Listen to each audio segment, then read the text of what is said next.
ஜீவன்முக்திப்ரதம் தேவம். பரமஹம்ச நித்யானந்தர் ஓர் வாழும் அவதார புருஷர். பிறப்பிலிருந்தே ஞானத்தை ஞான சக்தியை வெளிப்படுத்திய பிறவி யோகி. தமிழிலும் ஆங்கிலத்திலும் பரமஹம்சர் அருளியிருக்கும் 500க்கும் மேற்பட்ட புத்தகங்கள் Telugu, Kannada, Malayalam, Hindi, Sanskrit, Gujarati, Oriya, Bengali, Marathi, French, Croatian, Polish, Portuguese, Italy, German, Danish, Spanish, ரஷ்ய மொழி, சீன மொழி போன்ற 26 சர்வதேச மொழிகளில் மொழிபெயர்த்து வெளியிடப்பட்டுள்ளது.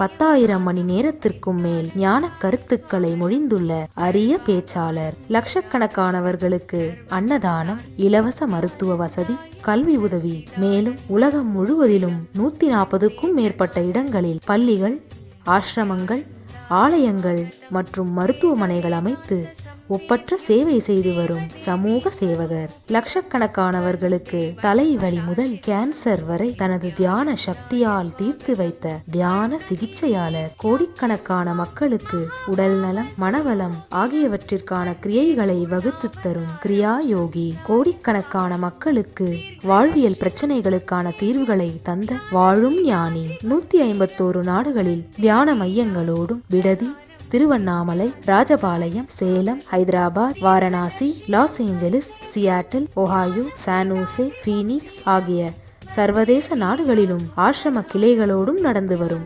உலகளாவிய நித்யானந்த தியானபீட ஆன்மீக இயக்கத்தின் நிறுவனர். 1 கோடிக்கும் மேற்பட்ட சீடர்களால் ஆத்மார்த்தமாக பின்பற்றப்படும் ஞான குரு. தீட்சையின் மூலம் சக்தி பரிமாற்றத்தை நிகழ்த்தும் அவதார சக்தி. பாரம்பரிய யோகக்கலையை ஆயிரக்கணக்கான யோக மையங்கள் மூலம் உலகமெங்கும் எடுத்துச் சென்ற நவீன கால யோகி. லட்சக்கணக்கான மக்களுக்கு குண்டலினி சக்தியை உயிர்ப்பித்து அஷ்ட சித்திகளை அருளும் அஷ்டமா சித்திதாயகன். இந்தியாவில் பெங்களூரு, ஹைதராபாத், திருவண்ணாமலை மற்றும் சர்வதேச நாடுகளில் Los Angeles, San Jose, Seattle, Toronto, Ohio, Oklahoma, Phoenix, Saint Louis, Malaysia, Brazil, Paris, குவாடிலு, Dallas, New York, New Jersey, Atlanta, Calgary, Vancouver, Singapore என்று உலகம் முழுவதும் வைதீக ஆலயங்களை அமைத்து வேத கலாச்சாரத்திற்கு மறுமலர்ச்சி அளித்த ஆன்மீக சுடர். லட்சக்கணக்கான இளைஞர்களின் எதிர்காலத்திற்கு வழிகாட்டியாய் திகழும் ஒரே இளம் குரு. உலகிலேயே இணையதளத்தின் மூலம் அதிகமாக பார்க்கப்படும் ஆன்மீக குரு. அரசியல் துறையிலும் ஊடகத்துறையிலும் ஊடுருவியிருக்கும் நாத்திக ரவுடி கும்பல்களால் தொடுக்கப்பட்ட மத தாக்குதலையும் தாண்டி ஒப்பற்று ஒளிரும் ஆன்மீக ஒளி. அசைக்க இயலாத என்றென்றும் நிலைத்திருக்கும் ஞான கல்ப விருட்சம். ஸ்வாகதம் ஆனந்தானுபவாஸ்வாதம் சர்வரோக நிவாரகம் வந்தே பாப விநாசக்தம் நித்யானந்தாய ஸ்வாகதம். நித்யமுக்தம் நிர்விகல்பம் தியானலோக பிரதீபகம் வந்தே சாந்தமயம் பந்தம் நித்யானந்தாய ஸ்வாகதம்.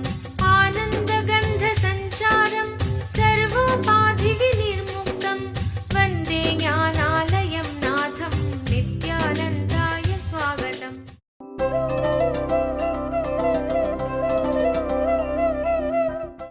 அப்பா, நீ உடலால் என்ன செய்தாய், உணர்வால் என்ன செய்தாய் யோசிச்சு பார். நீ உடலால என்ன பண்ண? தியானம். இது தியானம் இல்லை, தியானம்ன்றது கூட மனதால செய்யறது. உடலால் என்ன பண்ண? எப்போ உட்காந்துட்டு கடவுள் நினைக்கிற மாதிரியே பண்ணிட்டு இருந்த, பூஜை பண்ணிட்டு இருந்த. நீ உடலால் செய்ததற்காக உன் உடல் பாரு, பூலோகத்துல கீழே பாரு. ஒரு பெரிய சாதுவினுடைய உடல்ன்றதால மாலை அணிவித்து மக்கள் பூஜை செய்து அபிஷேகம் செய்து மிகப்பெரிய சமாதி குழியிலே வைத்து ஆலயம் அமைக்கிறார்கள். ஆனா உணர்வால நீ எப்ப பார்த்தாலும் இந்த அம்மா என்ன பண்ணிட்டு இருக்கானே யோசிச்சுட்டு இருந்த. அதனால உன் உணர்வுக்கு நரகம்தான். ஆனால் அந்த தாசியோ உடலால் வேறு வழி இல்லாமல் அவள் என்னை வாழ்ந்து கொண்டிருந்தாலோ அதை வாழ்ந்தாள். அதனால அவ உடல் பாரு, கீழே பாரு, சீண்டுவாரின்றி உடன் இருந்த உறவினர்களோ உற்றார்களோ நண்பர்களோ யாருமே இல்லாமல், சீண்டுவார் இல்லாமல் விழுந்து கிடக்கிறது. ஒரு மாலை போட்டு எடுத்து புதைக்க கூட ஆள் இல்லை, அனாத புணமா கிடக்கு பாரு. ஆனா அவள் உணர்வால் எப்பொழுதும் உன்னையும் நீ சிவசிந்தனை செய்கின்றாய் என்கின்ற சிந்தனையும் செய்திருந்தாள். அதனால அவள் உணர்வுக்கு அதுதான் பரிசு. உணர்வின் நிலையிலே உச்சத்தை எடுத்து வருவதுதான் எல்லா அவதார புருஷர்களின் நோக்கமும் அவர்கள் இயக்கத்தின் நோக்கமும். என்ன காரணத்திற்காக இந்த தியான பீடத்தை உருவாக்கினேன்?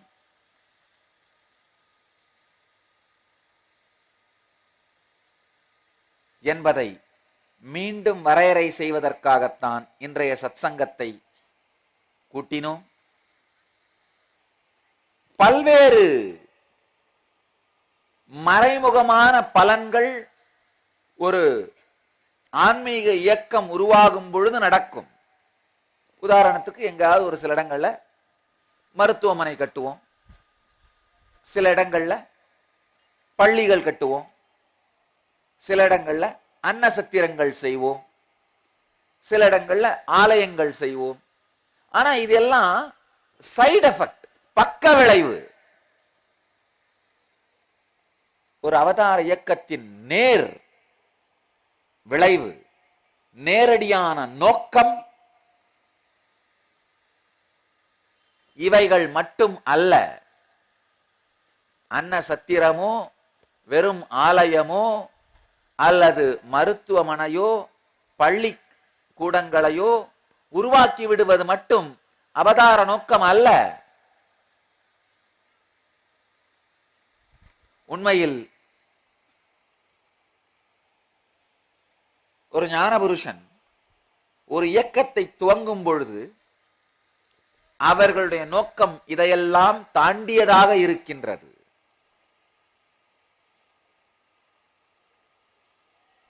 என்ன நோக்கத்தோடு இந்த இயக்கத்தை துவங்கினேன் என்பதை டிஃபைன் பண்றேன். ஒரு விதத்தில் வேணா சொல்லலாம், மீண்டும் விளக்குகின்றேன். பலமுறை இந்த வதந்திகளும் பிரச்சனைகளும் வருவதற்கு முன்பு விளக்கி இருக்கிறேன். இதற்கு பின்பு இப்பொழுது மீண்டும் விளக்க விரும்புகின்றேன். ஏன்னா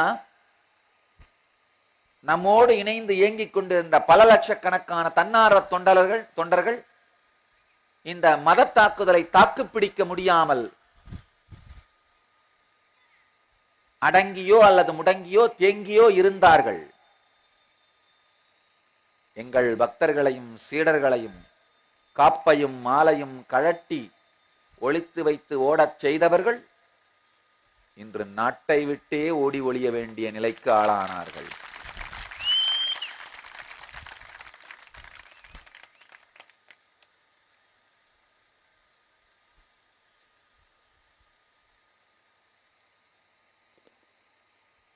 நாட்டுக்குள் இருக்கும் எஞ்சி இருக்கும் சிலரும் கரை வேட்டியை கழட்டி வைத்துவிட்டு உலவ வேண்டிய கட்டாயத்திற்கு ஆளானார்கள். சங்கடங்களை கொடுத்தவர்களும் காணாமல் போய்விட்டதனால் மீண்டும் நமது ஆன்மீக இயக்கத்தின் தெளிவான ஆன்மீக பணியை துவக்குவோம். துவக்குவதற்கான மிக தெளிவான வரையறையாகத்தான் இந்த சத்சங்கத்தை கூட்டியிருக்கின்றேன். என்னுடைய அவதார நோக்கத்தினுடைய பல பரிமாணங்களில் முதல் பரிமாணம் உடல் நலம். மக்களுக்கு நேரடியாக உடல் நலத்தை அளிப்பது.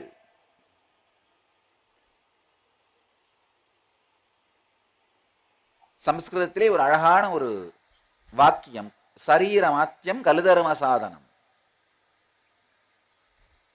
உடலை அடிப்படையாக வைத்தே, உடலை சார்ந்தே வெளி உலக மற்றும் உள்ளுலக சாதனைகள் சாத்தியமாகின்றது. ஒரு கொடுமை என்னன்னாங்கயா, இந்தியா முழுவதும் குறிப்பாக தமிழ்நாட்டில் 47% மக்கள் தன்னுடைய உடற்கூடு முழுமையாக வளர்ச்சி அடையாமலே இறந்து விடுகிறார்கள். கொடுமையான விஷயம். நான் சொல்றது ஆழமா புரிஞ்சுக்கோங்க. 47% மக்கள் தன்னுடைய உடல் கூடு, அதாவது எந்த அளவுக்கு அது விரிந்து வளருவதற்காக வடிவமைக்கப்பட்டிருக்கிறதோ அந்த அளவுக்கு விரியாமலேயே வடிவமைக்கப்படாமலேயே, அதாவது முழுசா வளராமலே செத்து போயிடுறார்கள். உடல் ரீதியாக 47% பாதிக்கும் மேற்பட்டவர்கள். மன ரீதியாக சொன்னா எவ்வளவு எனக்கு தெரியல. உடல் ரீதியாக பாதிக்கும் மேற்பட்டவர்கள் நாம் முழுமையாக வளராமலே இறந்து விடுகின்றோம். அப்படின்னா என்ன அர்த்தம்னா, அடிப்படையாக நம்முடைய உடலை கூட நாம் தெளிவாகவும் முழுமையாகவும் மாற்றுவதில்லை.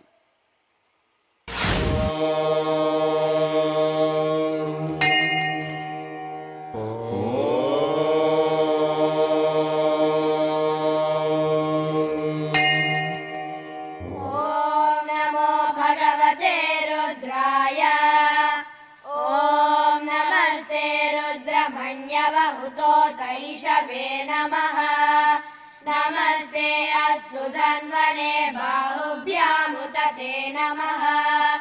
या तैषु शिवतमा शिवं बभूव ते धनुः शिवा शरव्या या तव तया नो रुद्रमृडया। या ते रुद्र शिवा तनूरघोरा पापकाशिनी तया नस्तनुभाषन्तमया गिरिशन्ताभिजादशीः या विषं गिरिशन्तः। 13 ஆண்டுகள் உங்களுடைய ஆயுளை குறைத்துக் கொள்கிறீர்கள்.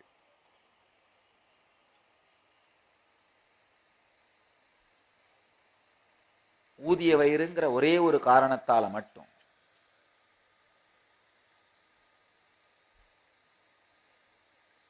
சில நேரத்தில் நம்ம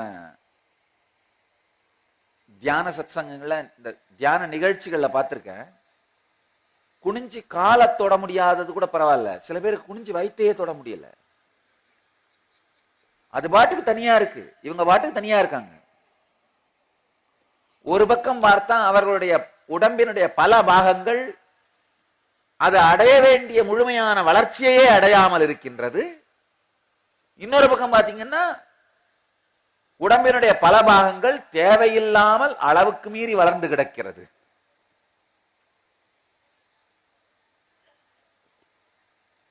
முதலில் உடல் நலம் என்பது மிக தெளிவாக மக்களுக்கு உணர்த்தப்பட வேண்டும். இந்த உடம்புக்குள்ள நீங்க வாழறீங்க, யாரோ வாழ்ந்துட்டு இல்லைங்கயா. நம்ம என்ன அன்கான்சியஸா இருக்கும் தெரியுங்களா? அதாவது உணர்வே இல்லாம, சென்சிட்டிவாவே நம்ம உடம்புக்கு இல்லாம இருக்கிறோம். நம் உடலை பற்றிய எந்த விதமான சென்சிட்டிவிட்டியும் இல்லாமல் வாழ்ந்து கொண்டிருக்கிறோம். கொஞ்சம் திரும்பி பாருங்க, எத்தனை விதத்திலே எத்தனை இடங்களில் சென்சிட்டிவிட்டி இல்லாம வாழறீங்கன்னு. நீங்க அந்த உடம்புக்குள்ள இருக்கீங்கன்னே உங்களுக்கு தோன்றதில்ல. காலையில தண்ணி ஊத்தி குளிக்கும் பொழுது தோணாது, இதனே குற்றால அருவி மாதிரி ஓடுது, இங்க தண்ணி ஊத்தனா எங்கேயோ போய் விழுதே, தோணாது. ஆனா அந்த உடம்புக்குள்ளேயே கம்ஃபர்டபுளா இருந்துகிட்டே இருக்கிறோமே. கேட்டா என்ன பண்றதுன்னு தெரியல சாமி. என்ன செய்ய வேண்டும் என்று கற்றுக்கொள்ள வேண்டும், செய்தாக வேண்டும். ஏனென்றால் உடல் உங்களுடையது, நீங்கள் அதில் வாழ்கிறீர்கள். ஒரு சின்ன கதை.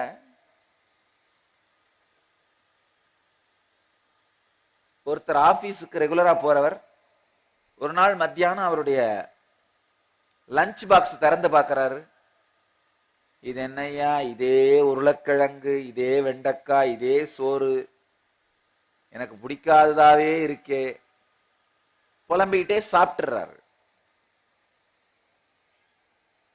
மறுநாளும் லஞ்ச் டைம்ல லஞ்ச் பாக்ஸ் திறக்கிறாரு, அப்படியே புலம்புறாரு. இது என்னையா, இதே உருளைக்கிழங்கு, இதே சோறு, இதே வெண்டைக்காய்,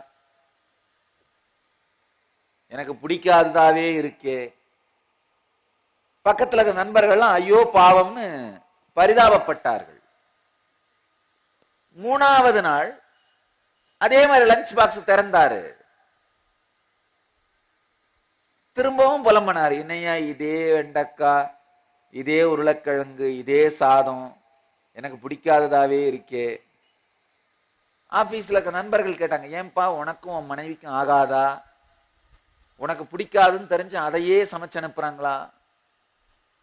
அவன் சொன்னா, நான் இல்ல, எனக்கு இன்னும் கல்யாணமே ஆகல, நானே தான் சமைச்சு எடுத்துட்டு வர்றேன். உண்மையில் அப்படித்தான் மனிதர்கள் வாழ்ந்து கொண்டிருக்கிறார்கள்.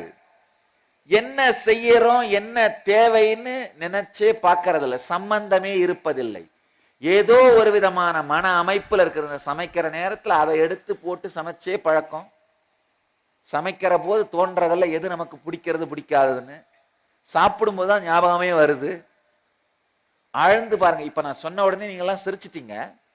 கொஞ்சம் ஆழ்ந்து பார்த்தீர்களானால் உங்கள் வாழ்க்கையில் பல முறைகள் இதே போல்தான் நீங்களும் இயங்கிக் கொண்டே இருக்கிறீர்கள். எந்த விதமான சென்சிட்டிவிட்டியும் இல்லாம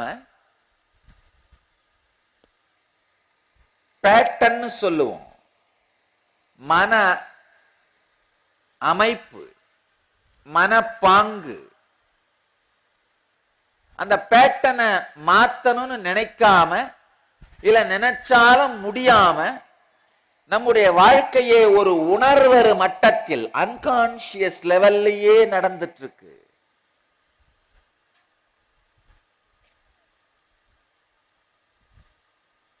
சர்க்கரை வியாதியும் இரத்த அழுத்தமும் நேரடியாக மனப்பாங்கு சார்ந்த வியாதிகள். அந்த சாப்பிடுற பேட்டர்ன்ல மாட்டிக்கிட்டு வெளியில வர முடியறது இல்ல. டயபெட்டிஸ் ஆரம்பிக்கும் பொழுதே நிறுத்திடலாம் இல்ல. உணவு கட்டுப்பாட்டுக்குள்ள வந்தா நேச்சுரலா சுகர் இருக்க போறதில்ல, டயபெட்டிஸ் இருக்க போறதில்ல. ஆனா நம்ம பழக்கம் என்ன, காலையில 8 மணிக்கு தான் மெதுவா எந்திரிக்கிறது. உடனே அந்த வீணா போன 1.5 டிவியை போட்டுக்கிட்டு அது கியாமுயான்னு கத்திட்டு இருக்கும். அதை அப்படியே பெட்ல படுத்தா மாதிரியே அரை மணி நேரம் பார்க்கறது. ஆபீஸுக்கு போறதுக்கு 5 நிமிஷத்துக்கு முன்னாடி பட்டுன்னு பெட்ல எந்திரிச்சு முழுசா கூட 1, 2, 3 எல்லாம் முடிக்கிறது இல்ல. காக்கா குளிக்கிற மாதிரி அரை சொம்பு ஒரு சொம்பு எடுத்து மேல ஊத்திட்டு ஆபீஸ்ல போய் உட்கார்றது. உடம்ப அசைக்காமலே வேலை செய்யற மாதிரி வாழ்க்கையா வச்சுக்கிறது. சாப்பிடுற நேரம் வரும்போது சக்கரை வியாதிங்கிறத மறந்துடுறது.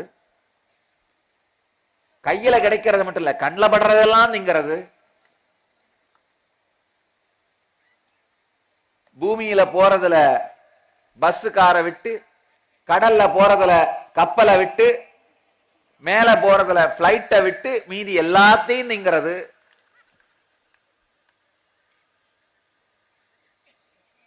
அதுக்கப்புறம் என்ன, டைம் வரும்போது ஹாஸ்பிட்டலுக்கு போய் இன்சுலின் போட்டு மெடிசன் போட்டுக்கிறது, இல்ல மாத்திரை சாப்பிடுறது. அதையும் ஒரு பேட்டனா மாத்திக்கிறோம். ஆழமா புரிஞ்சுக்கோங்கயா. ஒரு வியாதி வந்த உடனேயே, முக்கியமா இந்த சுகரோ பிளட் பிரஷரோ இதுதான் முதல்ல ஆரம்பிக்கும். வந்த உடனேயே உங்க உடம்புக்கு சென்சிட்டிவா இருந்தீங்கன்னா அந்த வியாதியை தொடர்ந்து அனுமதிக்க மாட்டீர்கள். ஆனால் உங்களுடைய உடம்பையே இன்சென்சிட்டிவா மாத்திர ஒரு பேட்டனுக்குள்ள சிக்கிக்கிட்டு இருக்கீங்க. பேட்டனுக்குள்ள இருக்கீங்கன்னு தெரியறது இல்ல, அதுல இருந்து வெளியில வரணும்னு நினைக்கிறது இல்ல. சாப்பிடுறது ஒரு பேட்டன். எந்த விதமான உடல் இயக்கமும் இல்லாமலே வாழறது. திரும்ப ஆபீஸ்ல இருந்து சாயந்தரம் வந்த உடனே என்ன பண்றது, அப்படியே இந்த சோஃபால காலம் எல்லாத்தையும் வச்சுக்கிட்டு உங்க வாழ்க்கையை சீரடிக்கிறதுனே ஒரு கும்பல் பிளான் பண்ணி கலர் டிவி ஃப்ரீயா கொடுத்தானுங்கல்ல, அதை முறைச்சுக்கிட்டு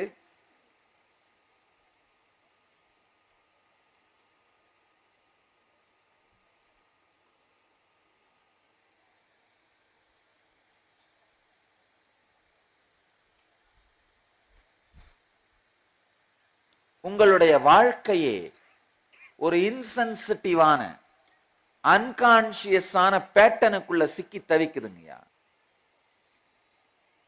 90% மேலானவர்கள் தான் வாழுகின்ற உடலை பற்றி கூட சென்சிட்டிவா இருக்கிறதே இல்லை. கண்ல தார தாரையா தண்ணி வந்தாலும் அந்த மிளகா சட்னி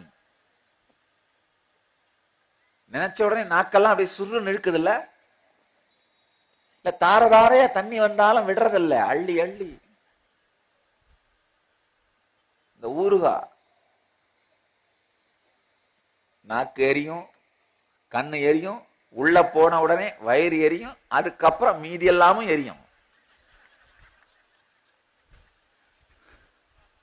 இல்ல அது போற வழியெல்லாம் எரியும், கடைசி வரைக்கும் எரியும். தெரிஞ்சும் என்ன பண்றதில்ல,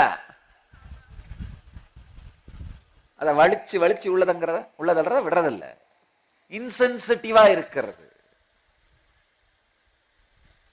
காலையில எந்திரிச்சு ஆபீஸுக்கு போகணும்னு தெரியும், ஆனா அந்த டிவி ஆஃப் பண்ணாம கண்ணு சொக்கும், கண்ணு கெஞ்சும், ஐயா ஒரு 5 நிமிஷம் என்ன மூட விடு, ஒரு 4-5 மணி நேரமா என்ன தூங்க விடு. ஆனா அந்த ஒன்றைய நான் டிவியை போட்டுட்டு என்ன பண்றது, 24 மணி நேரமும் எதையாவது பார்த்துட்டு இருக்கிறது. ஒண்ணு அந்த கிரிக்கெட்டு, இல்லைன்னா என்ன பண்றது, யார் யாரை இழுத்துட்டு ஓடனா, யார் யாரோட இருக்கான், இதுக்குத்தான் மார்க் பண்ணி ரெடி பண்ணி விடுறதுக்குன்னே 4 பேர் இருக்கானுங்கல்ல. சனி டிவிங்க.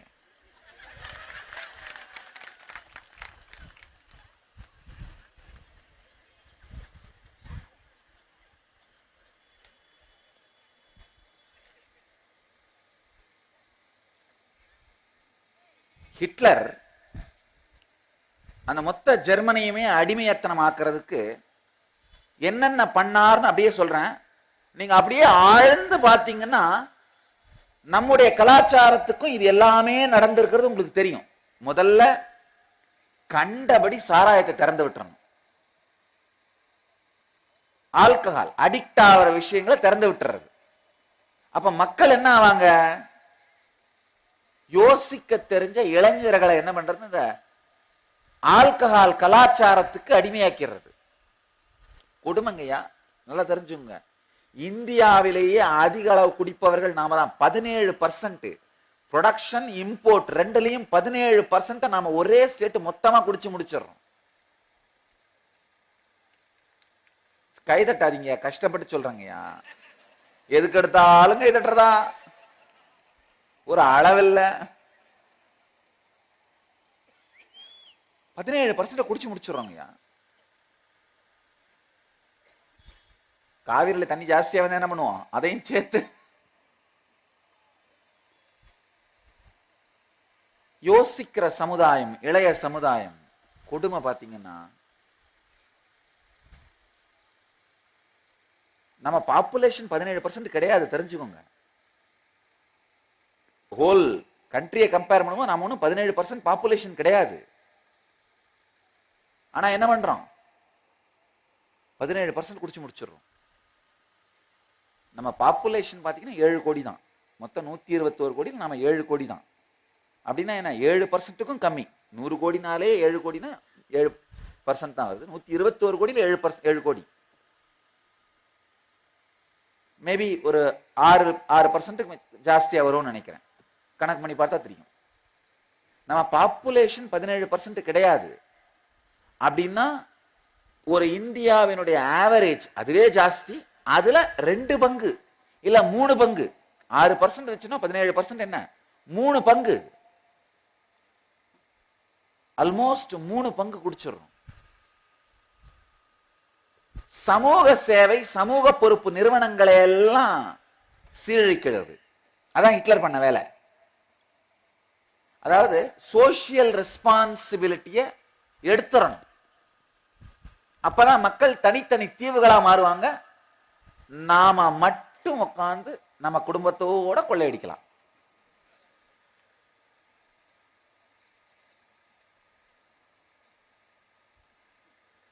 யுனெஸ்கோ ஒரு ஆராய்ச்சி பண்ணியிருக்காங்க.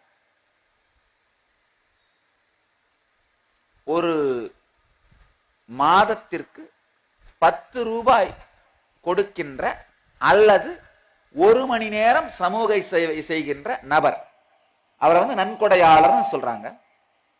அந்த மாதிரி எத்தனை பேர் வாழறாங்க இந்தியா முழுக்க அப்படின்னு ஒரு ஸ்டேட்லயும் சர்வே எடுத்திருக்காங்க. டெல்லியில 92%, குஜராத்ல 87%, யூபியில 82%. கொடுமை. இதை நான் சொல்லலைங்க, யுனெஸ்கோவோட ரிப்போர்ட், அவங்க பண்ண ஸ்டடி. அது ஒரு சில லட்சம் ஸ்பெசிமென்ஸ் எடுத்து ரிசர்ச் பண்ணியிருக்காங்க. சில லட்சம் பேர் பார்ட்டிசிபேட் பண்ணியிருக்காங்க இந்த சர்வேல. அவங்க ரிப்போர்ட் கொடுக்குறாங்க, தமிழ்நாட்டில் மாதத்திற்கு 10 ரூபாயையோ அல்லது 1 மணி நேரத்தையோ சமூகத்திற்காக செலவிடுகின்ற நபர்கள் 2% தான். தப்பா எடுத்துக்காதீங்க. என்னடா சாமி கர்நாடகால இருந்து இங்க வந்து உட்கார்ந்துட்டு தமிழர்கள் எல்லாம் திட்டுறாருன்னு நினைக்காதீங்க. இது சுய விமர்சனம். நம்மை நாமே திரும்பி பார்த்து கொள்ளுகின்ற சுய விமர்சனம். 2% தான் இருக்கிறோம். அதாவது சமூக பொறுப்பு அப்படிங்கிற கருத்தை நம்முடைய உணர்விலிருந்து சீரழித்து விடுவது. உங்களை 24 மணி நேரம் டிவி முன்னாடியே உட்கார வச்சிருந்து மொத்தமா உங்களை இன்சென்சிட்டிவ் ஆக்கிட்டா எப்படி உங்களுக்கு சமூக பொறுப்பு இருக்க முடியும்? வாய்ப்பே இல்லை. உங்களுடைய உற்சாகம், உத்வேகம் முழுவதுமே தவறான திசைகளிலே திருப்பப்பட்டு சிதைக்கப்பட்டிருக்கிறது. ரசிகர் மன்றங்களும் ஜாதி சங்கங்களும் அளவுக்கு மீறி உங்களுடைய உணர்வை உறிஞ்சி எடுத்து விட்டன. அதனால் சமூக பொறுப்பு, சமூக பொதுநோக்கு நம்முடைய வாழ்க்கையின் பாகமாக இல்லாமல் அழிந்து விட்டது.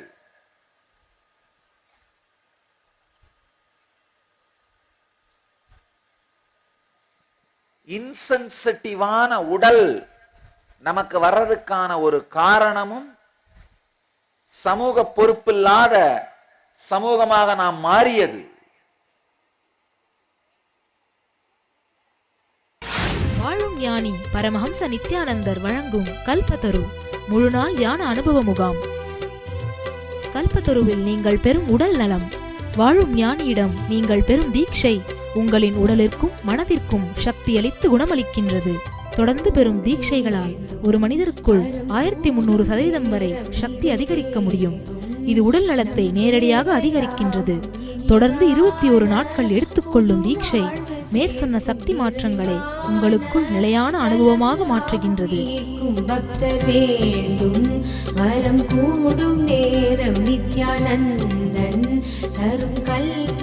மேலும் விவரங்களுக்கு நித்யானந்த தியான பீடம், கிரிவலப்பாதை, திருவண்ணாமலை. தொலைபேசி எண்கள் 7200003311, 7200003322, www.nityananda.org. அந்த பரபரப்பை விரும்பும் தன்மையை எக்ஸ்ப்ளாய்ட் பண்றது. அந்த மாதிரியான என்டர்டெயின்மெண்ட்ஸ் இதெல்லாம் தான் மனிதனை இன்சென்சிட்டிவ் ஆக்கிறது. நீங்கள் மொத்தமாக முழுமையாக மூளைச்சலவை செய்யப்பட்டிருக்கிறீர்கள். இந்த கியா கியான்னு கத்திட்டே இருக்கே சிலதெல்லாம் நாத்திகங்கிற பேரால. இதுகெல்லாம் சொல்லுதுங்க, ஆத்திகவாதிகள் உங்களை மூளைச்சலவை செய்கிறார்கள்னு. நல்லா தெரிஞ்சுங்க, அது முழு பொய். உண்மையில் இவர்கள்தான் உங்களை மூளைச்சலவை செய்து மிகவும் அதிசூக்ஷ்மமாக, டெக்னிக்கலான்னு சொல்லுவோம், உங்களுடைய வாழ்க்கையே வஞ்சித்திருக்கிறார்கள். இன்சென்சிட்டிவ் ஆக்கிறது மனுஷருங்களேங்கயா.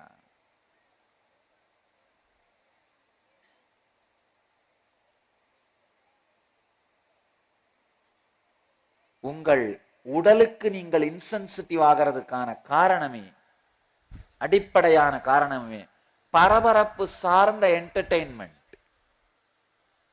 நம்முடைய முன்னோர்கள் பாத்தீங்கன்னா அவங்க செஞ்சு வச்ச எல்லா என்டர்டெயின்மெண்ட்டுமே நம்முடைய உடல், மனம், ஆன்மா மூன்றையும் உயர்நிலைக்கு எடுத்துட்டு வர என்டர்டெயின்மெண்டாவே இருக்கும். ஏன் இந்த மலை சுத்துறத நீங்க ஒரு என்டர்டெயின்மெண்டாவே பண்ணீங்கன்னா கூட உடல் நலம் வந்துடும். உணர்வாலும் ஆழ்ந்து செய்தால் உணர்வு நலம், ஆன்மீக நலமும் கிடைக்கும். அது வேற விஷயம்.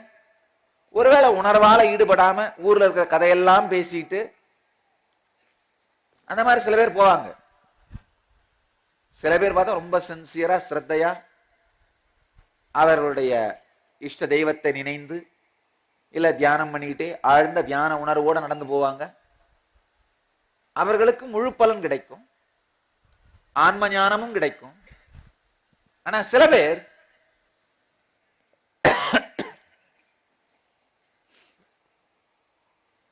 என்டர்டெயின்மெண்டா போற வழியில எல்லாம் நின்று கொஞ்ச நேரம் அந்த பக்கம் பார்க்கறது, இந்த பக்கம் கொஞ்ச நேரம் இந்த பக்கம் பார்க்கறது, கொஞ்ச நேரம் வேடிக்கை பார்க்கறது, ஏதாவது ஊர் கதை பேசுறது, அப்படியே மெதுவா இன்னொரு இடத்துக்கு போனா கொஞ்ச நேரம் கழிச்சு கொஞ்சம் அல்வா வாங்கி சாப்பிடுறது, அதுக்கப்புறம் கொஞ்சம் நேரம் கழிச்சு ஏதாவது ஒரு ஜூஸ் குடிக்கிறது, அப்படியே இந்த பக்கமா நடந்து போகும்போது ஓ இந்த சாமி இங்கதான் இருக்கிறாரா, டிவியில என்னென்னவோ காமிச்சாங்கல்ல, ஒரு 5 நிமிஷம் கதை பேசுறது, அதுக்கப்புறமா கொஞ்ச நேரம் நடந்து போனோடனே ஒரு 1/2 மணி நேரம் உட்காந்துடுறது,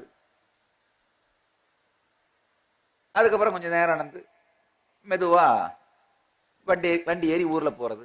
இதை நீங்க ஒரு என்டர்டைன்மெண்டா பண்ணீங்கன்னா கூட உடம்புக்கு நல்லதுங்கய்யா. நம்முடைய என்டர்டைன்மெண்ட் கூட உடல் நலத்தையும் மனநலத்தையும் சார்ந்து நம் முன்னோர்கள் வகுத்தார்கள். ஆனா இந்த சனி டிவி வந்தது நாட்டுக்கு பிடிச்ச சனிங்கய்யா. இது உங்கள் உணர்வையெல்லாம் கொள்ளை கொண்டு 24 மணி நேரமும் எது முன்னாடியாவது அப்படியே உட்கார்ந்துட்டே பார்த்துட்டே இருந்தீங்கன்னா என்ன ஆவறீங்க, உங்கள் உடலை பத்திய சென்சிட்டிவிட்டியே உங்களுக்கு போயிருதுங்கய்யா.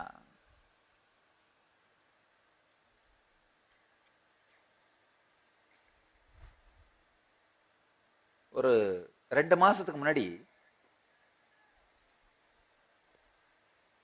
பெங்களூர்ல மைசூர்ல ஒரு ஆக்சிடென்ட். அந்த வழியா என் கார் போயிட்டு இருந்தது, ஆக்சிடென்ட் ஆகி நின்றுட்டு இருக்கு. எனக்கு அப்கோர்ஸ் சைலண்டா போக முடியல. கும்பலா நம்ம அதான் இந்தியாவினுடைய பழக்கம் இதுதானே, ஏதாவது ஒரு பிரச்சனைனா கும்பலா நின்று வேடிக்கை பார்க்கணும், ஆனா யாருமே ஹெல்ப் பண்ணக்கூடாது. அது நம்முடைய தேச பாரம்பரியம் இல்ல. என்ன பண்ண, என்ன ஆர்கனைஸ் பண்ணணுமோ பண்ணி அவரை பக்கத்துல இருந்து ஹாஸ்பிட்டலுக்கு அனுப்புறதுக்கு ரெடி பண்ணிட்டு கார்ல போயிட்டு இருந்தேன். திரும்ப போகும்போது பிரம்மச்சாரிகளோட பேசிட்டு இருந்தேன். எப்படிப்பா நம்மளால இந்த மாதிரி அப்படியே நிக்க முடியுது, எப்படி இன்சென்சிட்டிவா ஆனோம் நாம வந்து ரொம்ப சென்சிட்டிவான கல்ச்சருங்க. பக்கத்து வீட்டுல யார் வாழறாங்கன்னே தெரியாம வாழற கல்ச்சர் நாம கிடையாது. யாரு வாழறாங்கன்னு மட்டும் இல்ல, யார் யாரெல்லாம் வந்துட்டு போறாங்கன்னு பார்த்துட்டே இருக்கிற கல்ச்சர் நாம.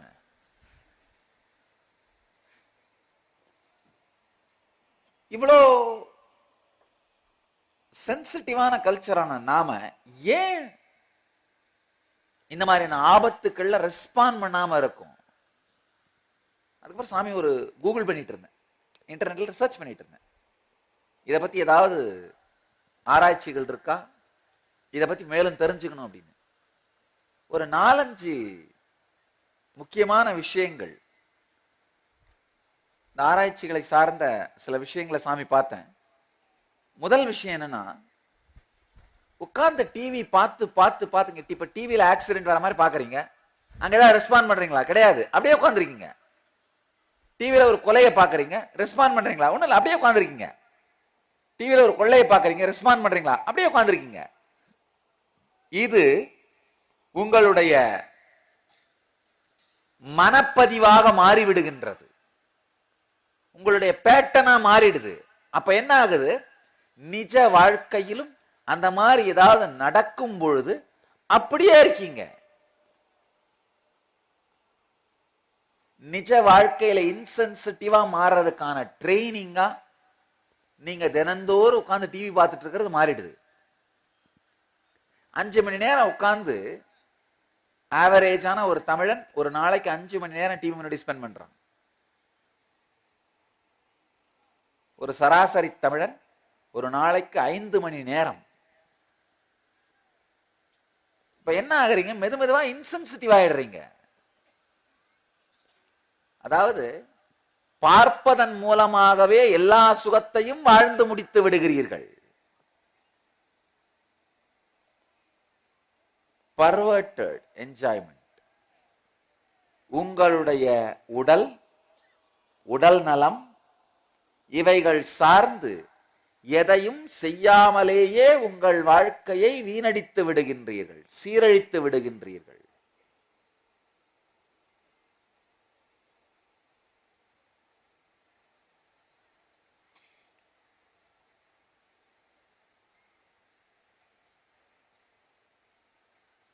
பல பேர் தொடர்ந்து என்கிட்ட வந்து சொல்றது உண்டு, சாமி இப்படி மதுவுக்கு அடிமையாயிட்டேன்,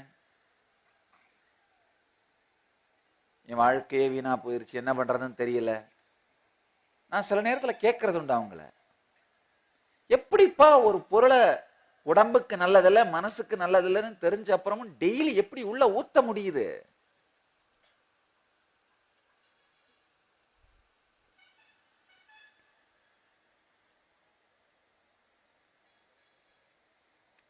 எப்படி உள்ள போகுது? இல்ல சாமி என்னால கண்ட்ரோல் பண்ண முடியல. அப்ப கொஞ்சம் விஷமும் குடிக்கலாம்ல, அது உடம்புக்கு கெடுதின்னு தெரியுதுல்ல. ஆனா அதை குடிக்க மாட்டேங்கிறோம்ல. அப்புறம் எப்படி இதுல மட்டும் இன்சென்சிட்டிவ் ஆனோம்? காரணமே கொஞ்ச நேரம் கழிச்சு கொள்ளும், அவ்வளவுதான். கொஞ்ச நாளாய் சாகுன்றதுனால அதனுடைய எஃபெக்ட மறந்து போயிடுறோம். உடலுக்கு இன்சென்சிட்டிவா இருக்கிற மென்டல் பேட்டர்ன்ஸ உடைங்க. ஹெல்த்ங்கிறது வேற ஒண்ணும் இல்லைங்க. ஹெல்த் உடல் நலம் அப்படிங்கிறதுல 2 முக்கியமான விஷயங்கள் நீங்க தெரிஞ்சுக்கணும். ஒண்ணு, உங்க உடம்புக்கு இன்சென்சிட்டிவா இருக்கிற பேட்டர்ன்ஸ் அதை உடைங்க.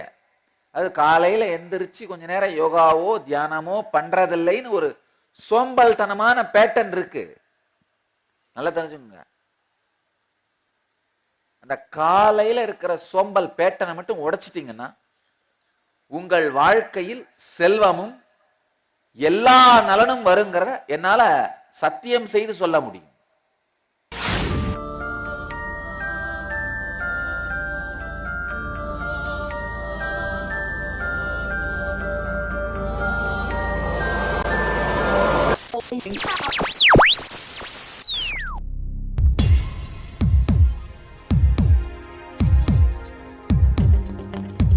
தீராத நோயிலிருந்து விடுபட வேண்டுமா?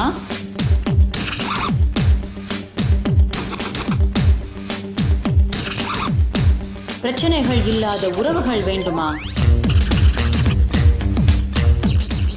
நிம்மதியான உறக்கம் வேண்டுமா?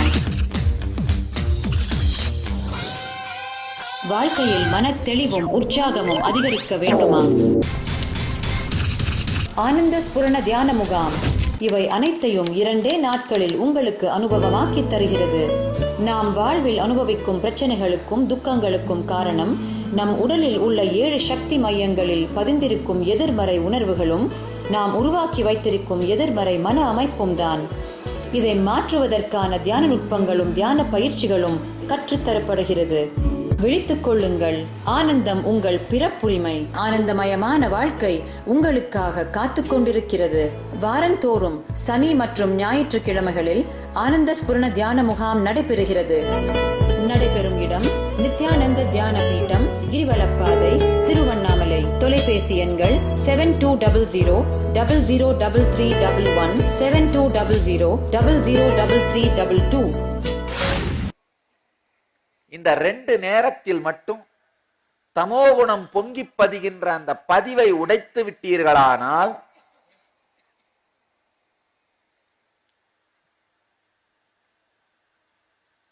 அந்த 2 நேரத்துல மட்டும் உச்ச உணர்வோடு, உச்ச உணர்வுனா விழிப்பு நிலையோடு உடல் இயங்குமாறு செய்து விட்டீர்களானால் உங்கள் வாழ்க்கையில் மந்தத்தன்மை இருக்காது. மந்தத்தன்மை இல்லைனாலே செல்வம் தானா வருங்கய்யா. உலகத்துல நிறையவே செல்வம் இருக்குங்கய்யா. நிறைய செல்வம் இருக்கு ஒண்ணு. இன்னொன்னு நிறைய மந்தமான மண்டுகளும் இருக்குங்க. அதனால இருக்கிற செல்வத்துக்கே காம்படிஷன் இல்ல. அதான் உண்மைங்கய்யா. நீங்க நினைக்கிற மாதிரி நாம எல்லாம் நினைக்கிறோம், இல்ல இல்ல செல்வம் ரொம்ப கம்மியா இருக்கு, செழிப்பு கம்மியா இருக்கு, ஆனா மக்கள் நிறைய பேர் இருக்காங்க. கிடையாது. நிறைய பேர் அப்படிங்கிறது வந்து மக்கள் வடிவத்துல சுத்திட்டு இருக்கிற மாக்கள். அவங்க எல்லாம் யாரும் சென்சிட்டிவா இருக்கிறது இல்ல. அதனால உங்களுக்குள் இருக்கிற மந்தத்தன்மையை மட்டும் உடைத்து விட்டீர்களானால் தெளிவா உங்களுக்கே தெரியும் எங்க கை வைக்கலாம், எங்க கால் வைக்கலாம், என்ன செய்யலாம், எது நல்லபடியாய் முடியும். வாழ்க்கையில செல்வம் பெரிய விஷயமே இல்லைங்க. செல்வம்ங்கிறதே என்ன? உங்களுடைய பர்சனாலிட்டியோட வெளிப்பாடு தான். அது ஏதோ தனியானது கிடையாது. உங்க பர்சனாலிட்டிக்குள்ள தைரியமும் ஸ்ரத்தையும் இருக்குமானால் உங்களை சுற்றி தானாகவே செல்வம் சேருகின்றது. அடுத்து செல்வத்தை பத்தி பேசும்பொழுது செல்வத்தை பத்தி சாமி சில கருத்துக்களை நீங்க சொல்ல போறேன். அப்ப ஆழமா இதை எக்ஸ்பேண்ட் பண்றேன், விளக்குறேன். இது எல்லாமே ஆழமாக ஒன்றோடு ஒன்று பின்னி பிணைந்தது. உங்களுடைய உடல் நலம், உங்களுடைய மனநலம், உங்களுடைய செல்வம், உங்களுடைய உறவுகள், உங்களுடைய ஆன்ம வளம் எல்லாமே ஒன்னோட ஒண்ணு ஆழமா பின்னி பிணைந்ததுங்க ஐயா. எல்லாமே உங்களுடைய மனப்பாங்கை சார்ந்து இருக்கிறது. மென்டல் பேட்டர்ன் சொல்லுவோம். சம்ஸ்கார மன அமைப்பு அதை சார்ந்ததுதான்.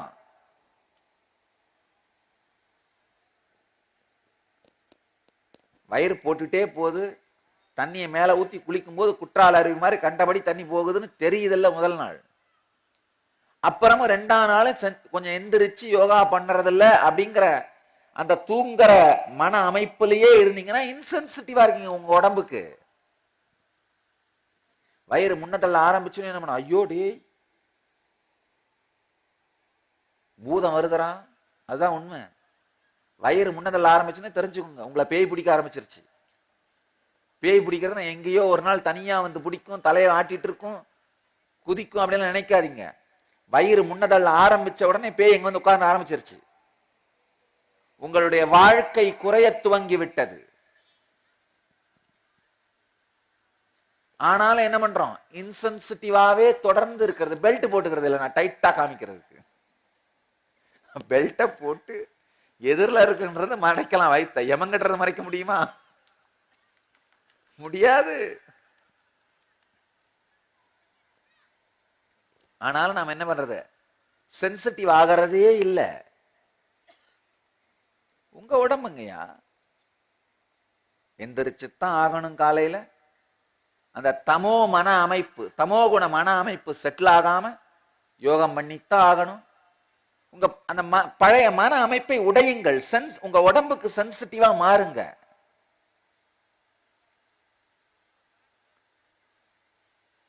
ஆரோக்கியத்தை தராத மன அமைப்பை ஒழித்தல்.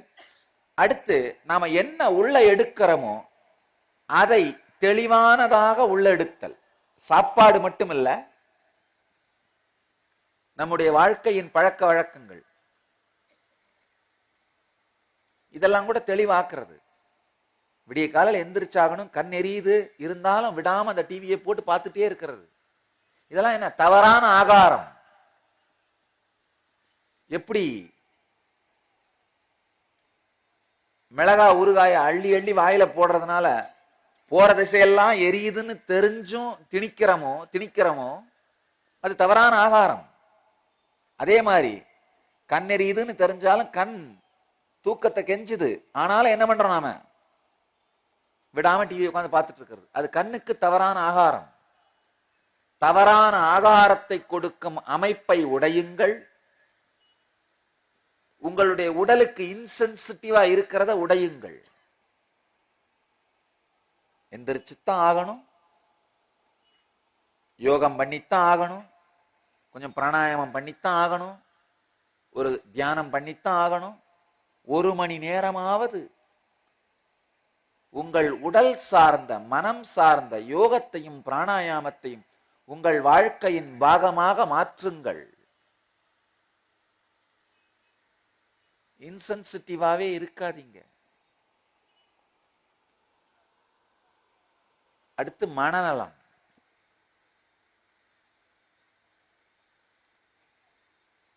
இந்த நித்யானந்த தியான பீடத்தின் முக்கியமான ஒரு கொள்கை, கருத்து, என்னுடைய செய்திகளில் மிக முக்கியமான ஒன்று மனநலம். அதனாலதான் நித்யானந்த தியான பீடம் வச்ச தியானம் அப்படிங்கிறதே மனநலத்திற்காகத்தான். உடல் நலத்தை பத்தியே இவ்வளவு இன்சென்சிட்டிவா இருக்கிற நாம மனநலத்தை பத்தி யோசிக்க போறோமா? கிடையவே கிடையாது. மனநலத்தை பற்றி நாம் கவலைப்படுவதே இல்லை. உள்ள வேதனையும் துக்கமும் வந்தா என்ன பண்றது? வெடிச்சு அதை மத்தவங்க மேல கொட்டிடுறது, அவ்வளவுதான். நாமெல்லாம் பண்ணுவோம் பாருங்க, வீட்டை பெருக்கி எடுத்து வெளியில ரோட்ல கொட்டிடுறது. நம்ம கிட்ட எல்லாம் இருந்தா போதும்பா, அவ்வளவுதான்ப்பா. ரோடு குப்பையானாலும் கடைசியில நாளைக்கு நம்ம வீடு தானே பாதிக்கப்படும். ரோட்ல குப்பை தேங்கனா, தண்ணி தேங்கனா, கழிவு நீர் தேங்கனா,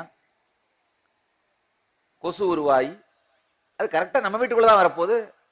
அது கொசு நான் ரோட்லயே இருந்த போதான் நான் கேட்கிறேன். இல்லப்பா, அது அவங்க வீடு, இது நம்ம வீடுப்பா, நாம அவங்க வீட்டுக்குள்ள போக வேண்டாம்ப்பா. கொசு நினைக்க போகுதா? கிடையாது. கொசு ஒன்னும் ரெண்டல் அக்ரிமெண்ட் போட்டு உட்கார்ந்துல்ல, இதுதான் என் ஏரியா, நாங்க வரப்போறதில்லைன்னு. கிடையாது. இன்சென்சிட்டிவா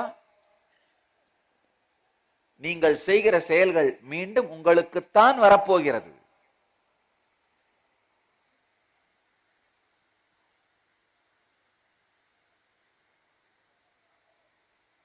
மனநலமும் அதுதான். உங்களுக்கு உள்ள பொங்கற வேதனை, ஆற்றாமை, இயலாமை, துக்கம், இது என்ன பண்றீங்க? வெடிச்சு யார் மேலேயாவது கொட்டிடுறது.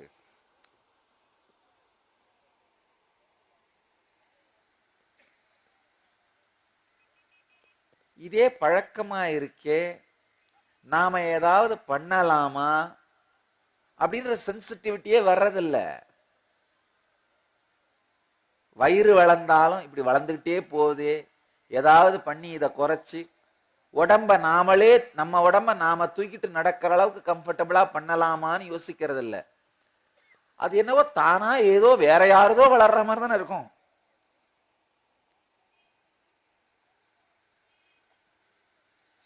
சில பேர் என்கிட்ட வர்றதுண்டு, சாமி இந்த உடம்ப தூக்கிட்டு நடக்க முடியல சாமி. நான் சொன்னேன், இவ்வளவு நாள் இது ஒண்ணு ஒரே நாள்ல வளர்ந்துடலையேப்பா. என்ன ஒரே நாள்ல நேற்று நைட் ரொம்ப ஸ்லிம்மா படுத்துருந்த, காலைல எந்திரிச்சோன்னே கடவுள் அப்படியே வரம் கொடுத்துட்டாரா? அப்ப நீ இன்றிலிருந்து நீ 400 கிலோவாக மாறுவாயாகன்னு? கிடையாது. ஒரு நாளா ஒரு ஆளா தானே வளர்த்தீங்க. அப்ப வளரும் போதெல்லாம் என்ன பண்ணிட்டு இருந்தீங்க? மன உளைச்சல், டிப்ரெஷன் அப்படிங்கிறது ஒரே நாள்ல வந்துடுறது இல்லைங்கயா. மெதுமெதுவா பில்ட் ஆகி கடைசியில தான் எந்த செயலையும் செய்ய முடியாம, எந்த வேலையும் செய்ய முடியாத மன உளைச்சலா மாறுறது.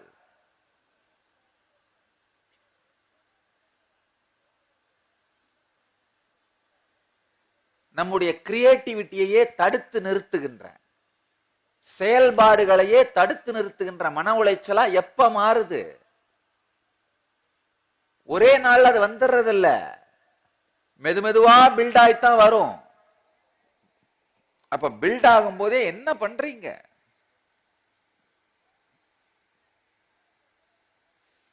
உடலுக்கு இன்சென்சிட்டிவா இருக்கிறதும்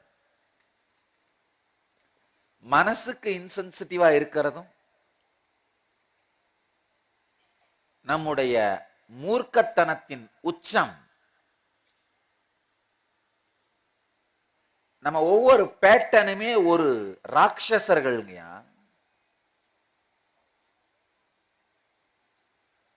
உடம்புக்கு இன்சென்சிட்டிவாவும் கண்டபடி திங்கிறது கண்டபடி தூங்கிறது. இதுதான் கும்பகர்ணன்.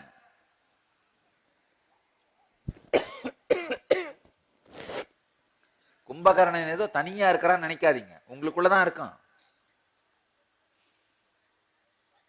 கண்டபடி திங்கிறது கண்டபடி தூங்கிறது, அதுதான் உங்களுக்குள்ள இருக்க கும்பகர்ணன். நேரத்துக்கு ஏத்த மாதிரி ஆளுக்கு ஏத்த மாதிரி மாத்தி மாத்தி நீங்க காட்டுற ஏகப்பட்ட முகங்கள் இருக்கு பாருங்க, அதான் ராவணன். அதுதான் உங்க 10 தலை. ராவணனுக்காவது 10, நமக்கெல்லாம் 20-30 இருக்குங்கய்யா. மாத்தி மாத்தி வச்சுக்கிறோம்ல, ஒரு இடத்துலயும் ஒரு தட்டியும் ஒரு மாதிரி. அதுதான் ராவணன்.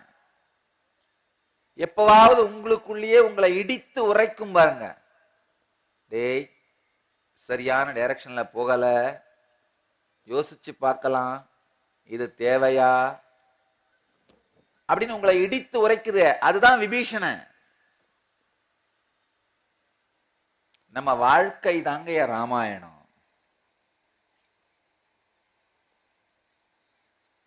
ஆனா துரதிர்ஷ்டவசமா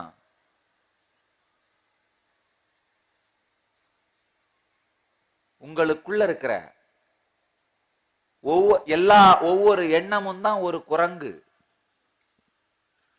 அந்த எண்ண படை பொங்கற எண்ணங்கள் தான் வானர சேனை. வானர சேனையை கட்டுக்குள் கொண்டு வந்து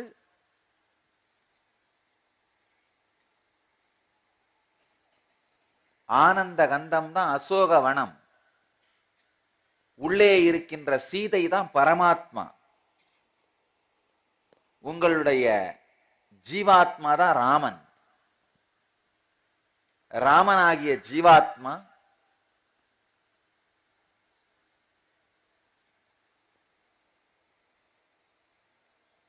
புத்தியாகிய ஹனுமானின் துணை கொண்டு பொங்குகின்ற எண்ணங்களாகிய வானர சேனையை நெறிப்படுத்தி பாலம் செய்து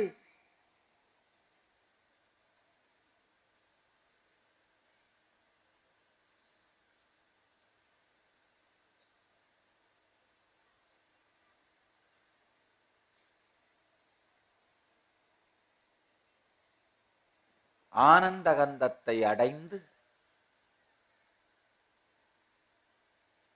உங்களுக்குள் இருக்கும் பரமாத்மாவை அடையும் பொழுதுதான், உங்களுக்குள்ள இருக்கிற ராவணனையும் கும்பகர்ணனையும் அழித்து அடையும் பொழுதுதான் ராம பட்டாபிஷேகம் நடக்கின்றது. ஆனா துரதிர்ஷ்டவசமா பல பேர் வாழ்க்கையில ராவண பட்டாபிஷேகமே நடந்துட்டு இருக்கு. ராமன் ஜெயிக்கிறதே இல்லை. காரணம் என்னன்னா, இந்த வானர சேனையாகிய மனம் எங்கெங்கேயோ அலைஞ்சிட்டு இருக்கு. ஒருத்தர் ரொம்ப வேகமா கேட்டார், ராமர் எந்த இன்ஜினியரிங் காலேஜ்ல கட்டினாரு படிச்சாரு பாலம் கட்டுறதுக்குன்னு. இவர் எந்த இன்ஜினியரிங் எந்த பொலிட்டிக்கல் சயின்ஸ் படிச்சாராமா? இவர் எந்த காலேஜ்ல போய் பொலிட்டிக்கல் சயின்ஸ் படிச்சாராமா? இவர் பொலிட்டிக்கல் சயின்ஸ் படிக்காமலே நாட்டை ஆளும் பொழுது எங்க ராமரால இன்ஜினியரிங் படிக்காம பாலம் கட்ட முடியாதா?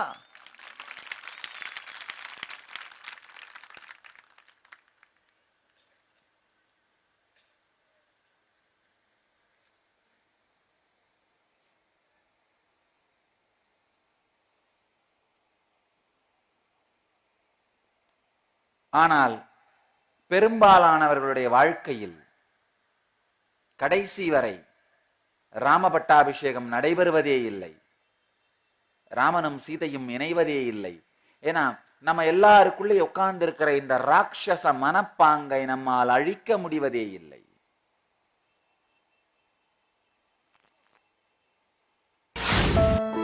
மன அழுத்தம் உங்களை வாட்டுகிறதா? எதிர்காலத்தை பற்றிய பயம் அதிகரிக்கிறதா? கடந்த கால நினைவுகளால் அவதிப்படுகிறீர்களா?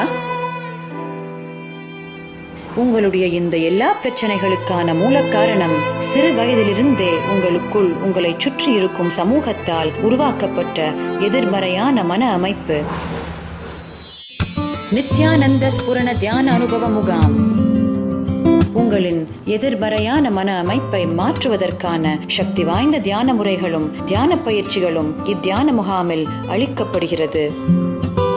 இந்த 4 நாட்களும் உங்களுக்குள்ள இருக்கிற அந்த லேயர் பை லேயரான சம்ஸ்காரங்களை ஆழ்ந்து வெளியில் எடுக்கிறது தான் செய்ய போறேன். நீங்கள் பிறந்த போது இருந்த அதே கபடமில்லாத ஆனந்த உணர்வை திரும்ப பெற நித்யானந்த ஸ்புரண தியான முகாம் ஒரு அரும்பெரும் வாய்ப்பு. உங்களுடைய உணர்வு நம்ப துவங்கியவுடன் கேன்சர் வந்துருது உங்களுக்கு. அதான் உண்மை. என்ன ஒருத்தர் கேட்டார், அப்புறம் ஏன் சாமி ரமண மகர்ஷிக்கு ராம்ஸ்வரத்குமாருக்கெல்லாம் கேன்சர் வந்தது, அவங்களும் கேன்சர் வந்தானே செத்தாங்க? கிடையாது. நல்லா புரிஞ்சுக்கோங்க. அவங்க கேன்சர் வந்து சாகல, கேன்சர் வந்து அவங்க உடம்ப விடல, முதலே உடம்ப விட்டுட்டாங்க, அப்புறம் கேன்சர் வந்தது. ரமண மகர்ஷியோ ராம்ஸ்வரத்குமாரோ என்ன பண்ணாங்க, அவங்க வந்த வேலை முடிஞ்ச உடனே சரின்னு ரிலாக்ஸ் பண்ணிட்டாங்க உடம்புல இருந்து. சரி கிளம்பலான்னு. இப்ப கையில இருக்கிற கப்பை நான் கீழே போட்டேன்னா கீழே உடஞ்சுதான் ஆகணும். அந்த மாதிரி அவருடைய உடலை துறந்து விட்டார்கள். போதும் அப்படின்னு ரிலாக்ஸ் ஆயிட்டாங்க. ரிலாக்ஸ் ஆகணும் நேச்சுரலா உடம்பு என்ன ஆகும், டிஸ்இன்டெகிரேட் ஆகி தான் ஆகணும், சிதைஞ்சுதான் ஆகணும். அது சிதைவதற்கு ஒரு கேன்சரை ஒரு வழியா எடுத்துக்கிச்சு, அவ்வளவுதான். அந்த உடம்பு சிதைகிறதுக்கு கேன்சர் ஒரு வழியா எடுத்துக்கிச்சு. அதனால ரமண மகர்ஷிக்கு வந்த, ராமகிருஷ்ணருக்கு வந்த, ராம்ஸ்வரத்குமாருக்கு வந்த கேன்சரோடு உங்க கேன்சரை ஒப்பிடாதீங்க. சாதாரண மனிதர்களுக்கு கேன்சர் உட்பட எல்லா வியாதிகளுமே மனப்பாங்கு, மென்டல் பேட்டர்ன்ஸ் சார்ந்து நீங்களாகவே உருவாக்கி கொள்ளுகின்ற வியாதிதான்.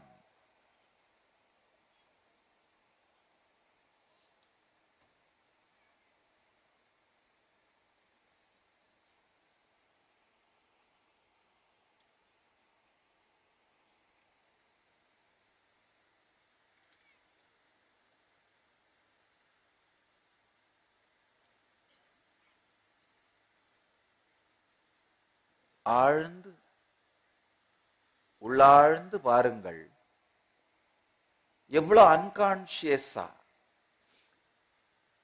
தொடர்ந்து வாழ்கிறீர்கள் அப்படிங்கிறத. மனநலம் அப்படிங்கிறதே ஒண்ணும் இல்லைங்க, ஒரு சின்ன விளக்கேத்துற மாதிரி தான். ஒரு சின்ன விளக்கேத்தனா எத்தனாயிரம் ஆண்டுகள் ஒரு அறையிலே இருட்டு இருந்தாலும் ஒரே ஒரு விளக்கேத்தனா அந்த இருட்டு காணாமல் போற மாதிரி எத்தனை ஆண்டுகளாக உங்களுக்குள்ள அந்த டிப்ரெஷனையும் துக்கத்தையும் எரிச்சலையும் சோகத்தையும் நீங்க சேர்த்து வச்சிருந்தாலும் ஒரு சின்ன விளக்கினால், தியானம்ங்கிற ஒரே ஒரு விளக்கினால் அந்த துக்கத்தை அழித்து விட முடியும்.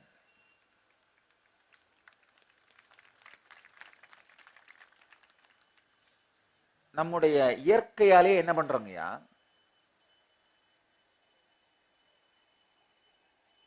எனக்கு தெரிஞ்ச ஒருத்தர் இருந்தாரு, அவருடைய கதையை சொன்னா உங்களுக்கு நம்ம மனித இயற்கையை பத்தி புரியும். அவர் முதல்ல 40 ஏக்கர் நிலம் வச்சிருந்தார். ஆனா அந்த வேலி போடும்போது பக்கத்து லேண்டுக்காரருடைய ஒரு 3 அடியை சேர்த்து பிடிச்சிட்டாரு. நான் நினைச்சேன் சரி 40 ஏக்கர் ரொம்ப கம்மி, அதனால இந்த மாதிரி பிடிச்சிருப்பாரோன்னு நினைச்சு சும்மா இருந்தேன். ஒரு 2 ஆண்டு கழிஞ்சு ஒரு 200 ஏக்கர் லேண்ட் வாங்கிட்டாரு. ஆனா அப்பவும் என்னதான் பண்ணாரு, பக்கத்துல இருக்கிற லேண்ட்ல இன்னொரு 3 அடியை பிடிச்சிட்டாரு. 40 ஏக்கர் வேலி போடும் பொழுதும் பக்கத்துல இருக்க எல்லாருடைய லேண்ட்லயும் 3 அடி பிடிச்சிட்டாரு. 200 ஏக்கர் வேலி போடும் பொழுது என்ன பண்றாங்க, ஒரு 3 அடி பிடிக்கிறது. அந்த நிலத்தை அபகரிச்சாதான் வாழ்க்கை நடக்கும் போல இருக்கு.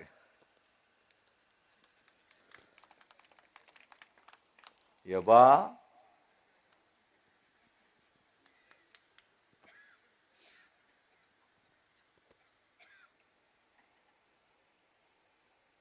மண்ணாசையால் அழிந்தானான் துரியோதன, பெண்ணாசையால் அழிந்தானா ராவண. ஆனா எல்லாத்தையும் வச்சுட்டு வாடறவங்களெல்லாம் என்ன பண்றது?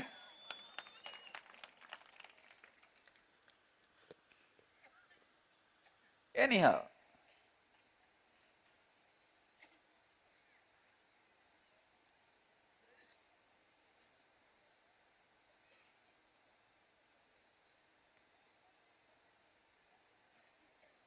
நாற்பது ஏக்கர் இருந்தாலும் ஒரு பக்கத்துல இருக்க 3 அடி நிலத்தை பிடிக்கிறது, 200 ஏக்கரா மாறினாலும் முன்னாடி நிலத்தை பிடிக்கிறது. நம்ம மனசு அப்படித்தாங்கய்யா. அதாவது 10 கோடி சொத்து இருக்கும் பொழுதும் துக்கத்திலையும் வேதனையிலையும் பொறாமையிலையும் எரிச்சலையும் இருக்கிறது. 100 கோடி சொத்தா மாறணும் என்ன பண்றது? அதுக்கு அடுத்த பிளான பண்ணி ஆனா அந்த எரிச்சலை மெயின்டைன் பண்றதுன்ற ஒரு முடிவிலேயே இருக்கிறோம். உள்ளுக்குள்ள இருக்கிற அந்த புகைச்சல், எரிச்சல், வேகம், ஆத்திரம், கோபம், ஆற்றாமை, நிம்மதியின்மை, அந்த அழுத்தத்தை மட்டும் மெயின்டைன் பண்ணிக்கிட்டே இருக்கிறது. அந்த ஸ்டீம் பிரஷரை மெயின்டைன் பண்ற மாதிரி என்ன பண்றது? அந்த பிரஷர் மட்டும் குறைய விடுறதே இல்லை. நாம முதல்ல 10 கோடி ரூபா தான் நம்ம கிட்ட இருந்தது, அதனால இந்த வேதனை வேகம்லாம் ஓகேப்பா, அதெல்லாம் இருந்தா தான் சம்பாதிக்க முடியும், இருந்தது தப்பு இல்லை. இப்பதான் வாழ்க்கை விரிஞ்சிருச்சுல்ல, இதுக்கு மேலேயாவது அந்த வேகத்தை கொஞ்சம் ஆல்டர் பண்ணி நம்ம லைஃபை மோல்டு பண்ணிக்கலாமா? மனநலம் அப்படிங்கிற சொத்தையும் சேர்த்துக்கலாமா? கிடையாது. கடைசி வரை தனக்குள் இருக்கின்ற அந்த வேகம், ஆத்திரம், பொறாமை, வேதனை அப்படிங்கிற அந்த ஸ்டீம் பிரஷர் மட்டும் குறையாமலே வாழ்ந்துட்டு இருக்கோம் பாருங்க. இதுதான் இன்சென்சிட்டிவா இருக்கிறதுன்னு சொல்றேன். ஒரு நாள் துக்கம் வரும் பொழுதே தெரியுதுல்ல துக்கத்துக்கு காரணம் என்னன்னு. அது மறுநாள் வராம பாத்துக்கலாம்ல. ஒரு நாள் சக்கரை வியாதி வந்த உடனே தெரியும் காரணம் என்னன்னு. அதை மறுநாள் வராத மாதிரி நம்முடைய டயட்டை மாத்திக்கிட்டு, ரொட்டீனை மாத்திட்டு, கொஞ்சம் யோகமோ தியானமோ சேர்த்துக்கலாம்ல. இல்ல, உடம்புக்கும் இன்சென்சிட்டிவா இருக்கிறது, அடுத்து மனசுக்கும் இன்சென்சிட்டிவா இருக்கிறது.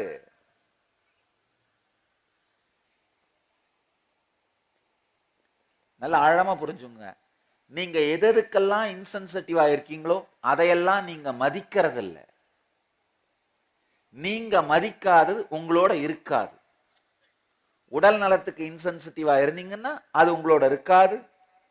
மனநலத்துக்கு இன்சென்சிட்டிவா இருந்தீங்கன்னா அது உங்களோட இருக்காது. அடுத்து செல்வம், முக்கியமான விஷயம். தியான பீடத்தை நான் உருவாக்கிய முக்கியமான காரணங்களுள் ஒன்று, மக்களுக்கு செல்வத்தை உருவாக்கவும் வாழவும் கற்றுக் கொடுப்பது.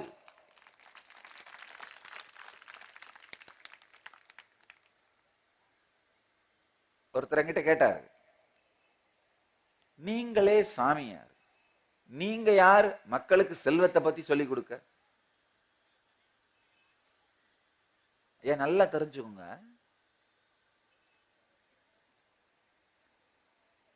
முறையாக செல்வத்தை உருவாக்குவதும் வாழ்வதும் வாழ்க்கையின் போக்கு, அது தேவை. கொள்ளையடிக்கிறது தான் தப்பு. ஊர்ல இருக்கிற அத்தனை பேரையும் புடுங்கி திங்கிறது தான் தப்பு.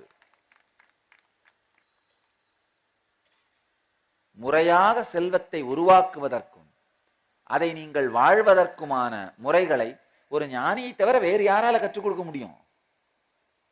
அதனால் முறையாக நீங்கள் செல்வத்தை உருவாக்குவதும் வாழ்வதற்குமான நுட்பங்களை கற்றுத்தருவதும் அளிப்பதும் கூட என் அவதார இயக்கத்தின் நோக்கம்.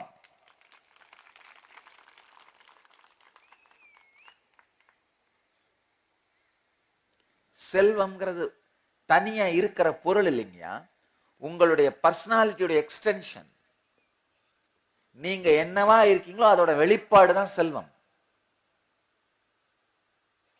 தைரியமான மன அமைப்பும் உழைப்பும் இருக்கவங்களை தேடி தானாவே இது சேர்ந்துட்டே இருக்கு.